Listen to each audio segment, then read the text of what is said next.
এদিকে ব্যবসায়ীদের অনীহায় আমদানি কমেছে ব্রাহ্মণবাড়িয়ার আখাউড়া স্থলবন্দরে। এতে ভাটা পড়েছে রাজস্ব আয়ে। এছাড়া কয়েকটি পণ্যে ভারতের নিষেধাজ্ঞায় কমেছে রপ্তানি বাণিজ্য। বিস্তারিত জানাতে ব্রাহ্মণবাড়িয়া থেকে যুক্ত হচ্ছেন সহকর্মী আজিজুল সঞ্চয়। আজিজুল সঞ্চয়ের সাথে যুক্ত হতে চাই। আমদানি এবং কি অবস্থা দেখছেন? আমরা রাজস্ব ঘাটতির কথা শুনছিলাম যশোরের বেনাপোল স্থলবন্দরে। আপনি যে স্থলবন্দরে রয়েছেন সেখানকার আয় ব্যয়ের হিসেবের খবরাখবর একটু জানাবেন এবং পণ্য আমদানি রপ্তানিতে কি প্রভাব পড়েছে, এখন কি অবস্থায় আছে? সাজিদ, আখাউড়া স্থলবন্দর দিয়ে একেবারে আমদানি নেই বললেই চলে।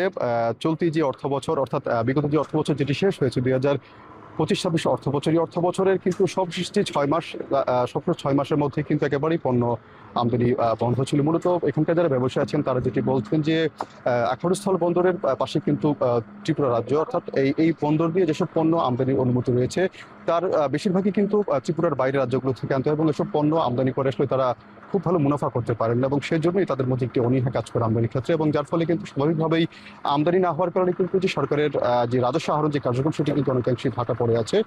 সাজি 2025-26 অর্থ বছরে যেটি শেষ হয়েছে, এই অর্থ বছরে এই আখাউড়া স্থল বন্দরে মাত্র 2 কোটি টাকার পণ্য ভারত থেকে আমদানি হয়েছে এবং এর বিপরীতে সরকার রাজস্ব পেয়েছে প্রায় 71 লক্ষ টাকার মতো। এছাড়া ভারতে কিন্তু রপ্তানি হয়েছে 524 কোটি টাকার পণ্য, যেটি আসলে বিগত অর্থাৎ 24-25 অর্থ বছরের তুলনায় প্রায় 10 কোটি টাকা বেশি। মূলত রপ্তানিটি কিন্তু আরো বাড়ার সুযোগ ছিল, যদিও আসলে গেল বছরের 17ই মে কিন্তু উত্তর পূর্ব ভারতের সঙ্গে বাংলাদেশের যে স্থলবন্দরগুলো রয়েছে সেই স্থলবন্দরগুলো দিয়ে ভারত সরকার বেশ কয়েকটি পণ্য আমদানিতে নিষেধাজ্ঞা দেয়। তার মধ্যে কিন্তু রয়েছে প্লাস্টিক, প্রক্রিয়াজাত খাবার, ফলের স্বাদযুক্ত জুস, এই ধরনের কিছু পণ্য কিন্তু রয়েছে যেগুলো আসলে এই আখাউড়া স্থল বন্দর দিয়ে বেশি পরিমাণে রপ্তানি হতো এবং যেটি আসলে মূল রপ্তানি যেটি পরিমাণ সেটির প্রায় 30% আসলে এটির উপর নির্ভর করতো।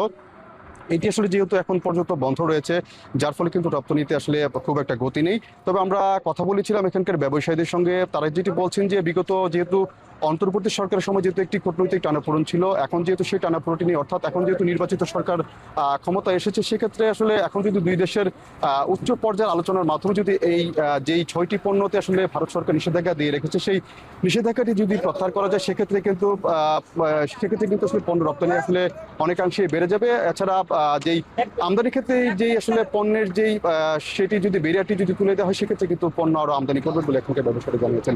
সাজিদ, আমার কাছে এই ছিল আখাউড়া স্থল বন্দরের আমদানি রপ্তানি বাণিজ্য সংক্রান্ত সবশেষ তথ্য।